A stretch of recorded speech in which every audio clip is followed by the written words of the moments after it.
Hola chavales, ¿cómo estáis? Espero que un poco progresivamente con el desconfinamiento más animados y con la moral alta, deseando ya acabar el curso y pasar del curso, que es a fin de cuentas de lo que se trata. No digo que lo demás sea anecdótico, pero bueno, vuestro trabajo es ser bachilleres, estudiantes y acceder, ojalá que sí, a estudios superiores. Bueno, me alegra veros, lo de veros dicho sea entre comillas. Me está dando el sol bastante de media tarde, de ahí esta especie de tono desvaído que tiene la imagen. En fin, lo importante es que me podáis escuchar. Os requeriría, si queréis, en unos segundos ponéis el pause, que tuvierais delante el listado de conceptos, que vamos a ver ya las últimas palabras. Estamos acabando el curso, ya os lo digo. Y el texto que tenemos a continuación, que es el texto 3, la democracia en Grecia. Bueno, esta es la lección va a ser muy básica y lo demás pues ya va a quedar un poco para vosotros. Antes que nada, quería aclarar una cosa que me parece que ha quedado un poquito colgada. Yo creo que habéis entendido perfectamente la diferencia y la proximidad al mismo tiempo entre los conceptos de legalidad y legitimidad. Por lo tanto, no voy a insistir en ello. Sí me parece que queda un poco más pendiente la cuestión de la teoría política. Cuando os pedí que construyerais hicierais una redacción para defender la democracia, no quiero obligaros a que creáis en la democracia. Lo que quiero es que os hubiera podido pedir igualmente que hicierais una redacción sobre, pues, por ejemplo, cómo legitimar el neonazismo, el nazismo de Hitler, por ejemplo, de los años 30. Bueno, la cuestión no quiero que toméis partido, o quiero que toméis partido, pero con bases, ¿no? Yo evidentemente creo más en la democracia, como os podéis imaginar, que en el fascismo. Lo que quiero que entendáis es lo que es una teoría política. Les hemos llamado en el listado, creo que figura así, en vuestro listado, que lo modernicé hace poco, yo tengo un poco más el viejo, lo llamamos teoría de la legitimación, pero si lo queréis llamar teoría política me vale exactamente igual. Una teoría política tiene la misión de crear un sistema de conceptos que legitimen, de ahí el nombre, una determinada práctica política. Entonces, el nazismo no es simplemente Hitler viene, aquí estamos en una clase de filosofía, no de política, ni siquiera de historia, ¿no? Yo no os voy a contar cómo llega Hitler al poder, que eso es una serie de acontecimientos que podéis mirar en Wikipedia o que os puede explicar un profesor de historia. Yo lo que quiero es que entendáis que hay una serie de ideas, de nociones, de concepciones del mundo que están a la base del éxito entre comillas, de cualquier régimen político. El nazismo tenía también su filosofía, por cutre que a mí me parezca, pero antes de subir al poder, Adolf Hitler escribió Mein Kampf. Y aunque a mí no me parezca un libro filosóficamente muy serio, ahí hay una serie de ideas y yo podría perfectamente coger un texto para explicar, para que vosotros lo analizaréis y me explicarais de qué manera se fundamenta la filosofía política del nazismo. De manera acertada, desacertada, eso ahora no importa. Lo que quiero es que entendáis lo que es una teoría política. El marxismo, que es el marxismo, la teoría de Karl Marx y de otros autores que le siguieron, como Engels, en la cual se han basado históricamente los regímenes socialistas, es un sistema filosófico. La ideología alemana de Marx y Engels, el manifiesto comunista que os sonará, el Capital, los manuscritos, los Grundrisse, todo eso son teorías que fundamentan el modelo socialista, que luego, a partir de Karl Marx, que luego se ha llevado a la práctica siguiendo esas ideas hasta cierto punto, ¿no? Pero lo que quiero es que entendáis que una teoría política siempre es lo mismo, es decir, la puesta en ideas de una serie de concepciones respecto a cómo dirigir a los ciudadanos o dirigir la comunidad, y es lo que os pongo en el listado, y a partir de ahí hay teorías políticas de un signo, de otro y del contrario, ¿no? Entonces os puse en el texto el ejemplo de Hobbes, el ejemplo de Montesquieu por lo de la democracia, el ejemplo de Karl Marx. Fijaos, por ejemplo, que Karl Marx crea una teoría política no para legitimar un régimen político ya constituido, como hacen otros, sino más bien para criticar el régimen constituido y pedir otro. Es decir, exigir otro y decir que ese es el que va a llegar y además yo lo defiendo. Pero cuando Marx habla del socialismo o del comunismo, el comunismo aún no existe. Es decir, está en las ideas de una serie de autores como él. Me explico. Lo digo porque una teoría política legitima un régimen constituido o lo deslegitima para legitimar otro porvenir. ¿Vale? Que luego vendrá o no vendrá, pero en cualquier caso, en ambos casos hablábamos de teoría política. Y luego quería que entendierais que en las teorías políticas muy a menudo se entran concepciones científicas o supuestamente científicas.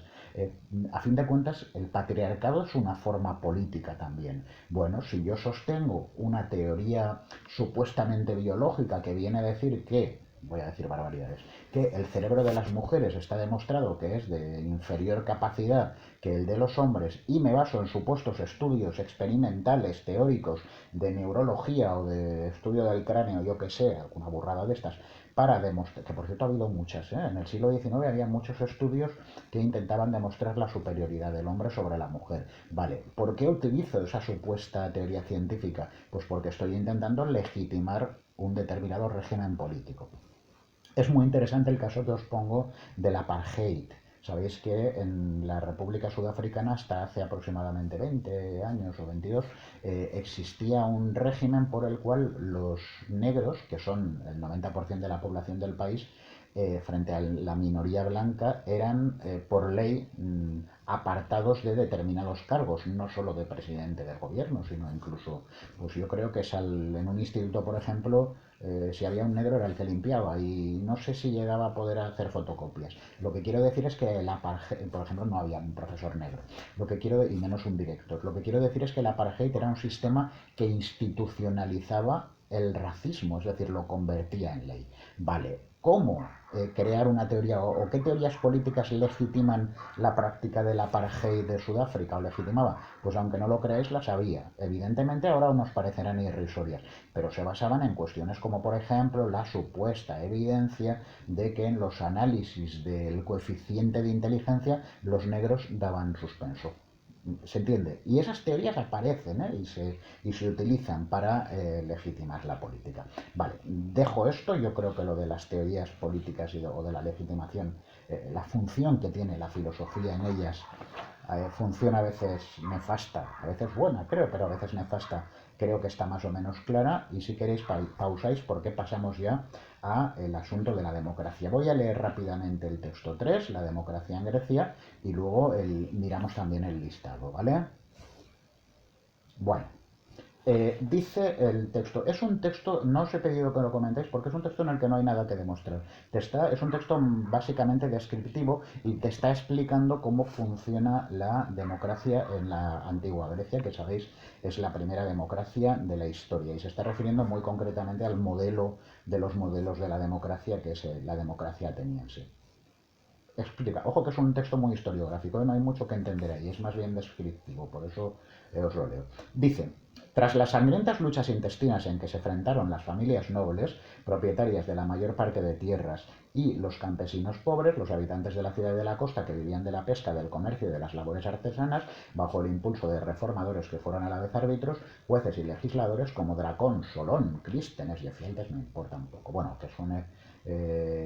Dracón o Solón no está mal. Llegó a Atenas a organizarse en un régimen original, la democracia. Vale, el texto hace una pequeña introducción y nos dice una serie de peripecias que a mí no me importan mucho, que hacen que llegue la democracia. Vale, y empieza ya a dar argumentos. Dice, etimológicamente, aquí tenemos la filosofía. Etimológicamente sabéis que es buscar el origen de la palabra. La palabra democracia viene de Grecia y se opone a aristocracia. Aristos los aristoi eran los nobles, entre comillas, los mejores, es decir, los buenos, los guay, eran los aristoi. ¿Qué es la aristocracia? El reino de los mejores. ¿Quiénes eran los mejores? La palabra, como veis, tiene su mala leche, ¿no? ¿Quiénes eran los mejores? Pues evidentemente los nobles, es decir, los que tenían una sangre o un linaje elevado, frente a la democracia, que etimológicamente kratia, sabéis que es poder o gobierno, quiere decir poder del demos. ¿Quién es el demos? Pues evidentemente el pueblo, la gente sencilla, la gente humilde, ¿vale? Los hombres libres de Atenas. Sin embargo, sigue diciendo el texto, en el Ática, que es la región de Atenas, pasa a significar muy pronto generalmente que la dirección de los negocios públicos concierne a todos y cada uno de los ciudadanos, sean ricos o pobres, sean o no de ilustre cuna, que son en adelante iguales a los ojos de la ley. y que el regir la sociedad en cualquier nivel ya no es patrimonio de ningún privilegiado. Por tanto, ya hemos pasado a lo que yo llamaría una segunda idea, la primera coordinada con la anterior. La primera idea es la precisión etimológica. Democracia se define etimológicamente por oposición a aristocracia, ¿vale? Gobierno de las masas o de la mayoría frente, o de los humildes, del pueblo si queréis, frente a gobierno de los nobles, de los mejores.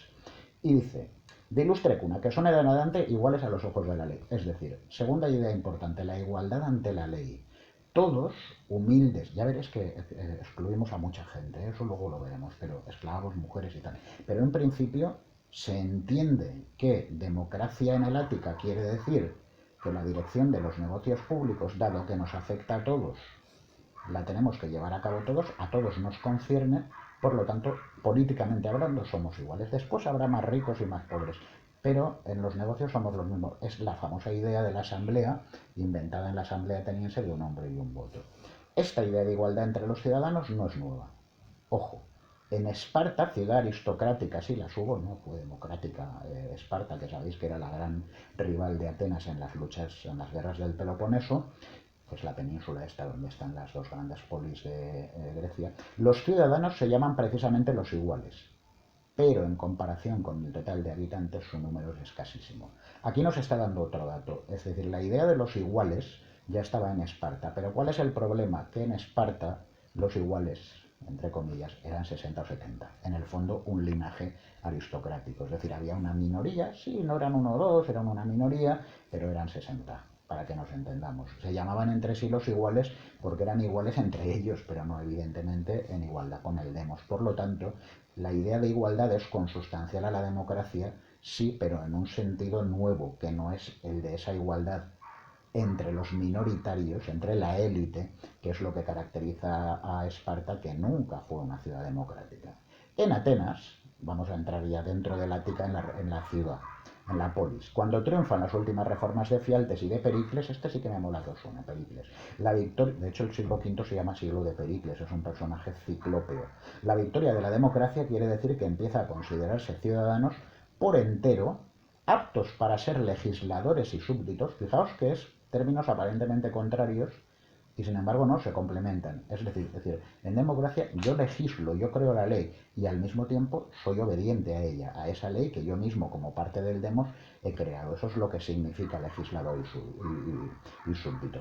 A todos los habitantes masculinos del Ática, lo siento queridas, os han excluido ya la mitad de la población, nacidos de padres atenienses, eso también excluye a mucha gente, inscritos conforme a las normas en los registros municipales, es decir, que hay que estar inscrito en el padrón, y que hayan cumplido sus obligaciones militares, que hay que hacer la mili, vamos. Lo cual representa, dice el texto, notémoslo para evitar toda anacrónica asimilación con las democracias modernas, unas 30 o 40 mil personas de una población que, sumados los metecos, extranjeros, residentes y protegidos, y los esclavos, se acercaba a las 400.000 almas. Ojo, para la época es una bestiada, 400.000 almas, casi medio millón. Claro, lo que pasa es que alguno me dirá, hombre, pero 40.000 que pueden participar en la eclesía, que es la asamblea, es muy poco. Eso no es una democracia. Bueno, pero compáralo con Egipto, con un faraón, o compáralo con Esparta, 60 legisladores. No, no, aquí estamos hablando de asambleas a las que podían asistir, imaginaoslo, hasta 40.000 personas. Bueno, para la época, si no es una democracia, se parece mucho. Es a fin de cuentas la primera democracia de la historia. Es verdad que excluye a las mujeres, a los metecos, bien, pero en cualquier caso estamos ya ante la fundación al menos de una protodemocracia. Sabido es, me paso al siguiente párrafo, que en la Atenas clásica la soberanía la ejerce el pueblo reunido en asamblea. Ojo a la palabra asamblea, que es muy importante, formando la eclesia. Por cierto, qué palabra tan curiosa, ¿no? Eclesia, de ahí viene iglesia, que es donde se reunían los ciudadanos. Cuando Pericles hubo quitado todos los poderes políticos al ancestral colegio del Areópago, no sé si os sonará eso, el Areópago era la antigua élite noble que gobernaba Atenas, último reducto del antiguo régimen, la asamblea principal reinó todopoderosa. A tenor de la ley, cada año ha de reunirse por lo menos 4 veces por pritanía, es decir, un mínimo de 40 veces. Eso en un año, 40 asambleas en un año, atención. Ella entiende en todos los asuntos públicos y en los privados que interesan a la colectividad. Allí participan, allí ponen leyes, allí toman la palabra todos los ciudadanos que quieran hacerlo. Ella tiene por cometido no solo dictar secretos y cuanto constituye las funciones que nosotros llamamos legislativas, sino también designar los magistrados, controlar su gestión. Magistrados son los, digamos, delegados, pero no gobiernan, ¿eh? Son los que llevan a cabo, los que realizan las decisiones de la Asamblea. Velar por el aprovisionamiento y la defensa del país, dirigir las actividades diplomáticas, decidir la paz o la guerra, elegir a los ciudadanos que acaudillarán a los ejércitos. Joder, como democracia es potente, ¿eh?, para esa época. Y dice, las decisiones se toman por mayoría una vez que cada partido o cada opinante intelectual han hecho valer libremente sus argumentos. Es decir, al final de la exposición, del debate y de todas las riñas que queráis, hay votación a mano alzada, o escrito, no lo sé, pero de asamblearia, es decir, un hombre, un voto. No es como entre nosotros, que los políticos en el Parlamento a los que hemos elegido deciden. No, no, aquí decido yo como miembro de la Asamblea junto a 40. Luego saldrá lo que a mí me guste o no, pero es democracia, ¿vale? Y dice, en el intervalo de sus sesiones los asuntos ordinarios y los problemas que urge resolver son despachados por la BULE o BULE, el Consejo, organismo de 500 miembros, ahí sí, estos son delegados, que urge suerte a razón de 50 por tribu y que es como una imagen reducida de la Asamblea Popular. Es decir, hay como una especie de la bule es como una especie de fotocopia reducida de la eclesía, perfectamente representativa de los sectores de la ciudad, que se encargan de, si hemos votado que hay guerra contra Esparta, son los que, por así decirlo, pues organizan los pertrechos de barcos y de armas y de comida para los soldados. Pero a partir de una decisión general que toma la ciudad, ¿vale? Incúmbele asimismo al Consejo la preparación de las reuniones de la Eclesía y el deliberar, ojo a la palabra deliberar que es muy interesante, con miras a un informe previo sobre el orden del día de aquella. Y acaba, ojo a esto que es importante, los atenienses se preocupan tanto de no dejar que algún individuo se alce con el poder y se les imponga como tirano, que ni siquiera la mesa del Consejo está constituida permanentemente por unos mismos personajes. Tened en cuenta que esto es una especie de presidencia de la mesa, del Congreso. Es algo así como, alguno me dirá, ¿pero eso qué es? ¿Como Pedro Sánchez? No. Es como, ay, se me ha olvidado el nombre, ¿quién es el que ahora está? Bueno, es igual, el presidente, la chica es la Meritxell, creo que se llama. Esta mujer que ahora preside el Congreso sería más el paralelismo, pero el Pritano Epístata, que es el presidente, por así decirlo, lo leo, dice, sino que dicho organismo lo van tomando por turno, es como la mesa, representantes de cada tribu que ocupan el puesto durante una décima parte del año. Y hasta el presidente, el Pritano Epístata, que es en cierto modo el primer prohombre de la ciudad, es designado diariamente por sorteo y solo puede desempeñar el cargo una vez. Es algo así como el presidente del Congreso que da palabra, anota, y si tiene que expulsar a alguien de la Asamblea lo expulsa, pero no presidente del gobierno. ¿Entendéis la diferencia? Y además, para colmo, ni siquiera es durante 4 años como entre nosotros, sino que es elegido a sorteo cada día. Os dais cuenta de las peculiaridades, de la singularidad de la democracia ateniense. Bueno, os voy a pedir que leemos juntos rápidamente. Democracia, demos pueblo, a ver que llego a los 20 minutos y ahí hay problemas. Se define como aquel régimen en el cual la soberanía reside en los ciudadanos. Ahora estoy en el listado. Su principio es la isonomía, esa palabra hay que saberla. Isonomía, que quiere decir igualdad ante la ley. La democracia es históricamente fundada, tal. La asamblea restringida a hombres, negándoselo a mujeres, esclavos, tal. La democracia moderna ha perdido su carácter asambleario. Eso quiere decir que la democracia griega es asamblearia, directa, no como la nuestra, que es una democracia representativa parlamentaria o indirecta. Organizaciones de expertos en gobernar o profesionales de la política denominados partidos, para nosotros, en nuestra democracia moderna, compiten entre sí cíclicamente para obtener la representación parlamentaria, de manera que los ciudadanos delegan sobre ellos la responsabilidad de legislar y gobernar. La pérdida del ágora ha restado, es decir, la Asamblea griega, ha restado protagonismo y poder de decisión al pueblo, lo que plantea interrogantes sobre el sentido etimológico del término democracia. Pero también es cierto que no restringe la isonomía y la participación política como el modelo ateniense. Además, las constituciones modernas suelen prever la posibilidad del referéndum, consulta vinculante o no, en la que cada ciudadano se pronuncia directamente sobre una cuestión trascendental para el Estado. Os voy a poner un par de preguntas y van por ahí, para que comparéis la democracia griega, la democracia fundacional, con la nuestra. A ver qué tal, porque me parece una idea interesantísima. Besos, chicos.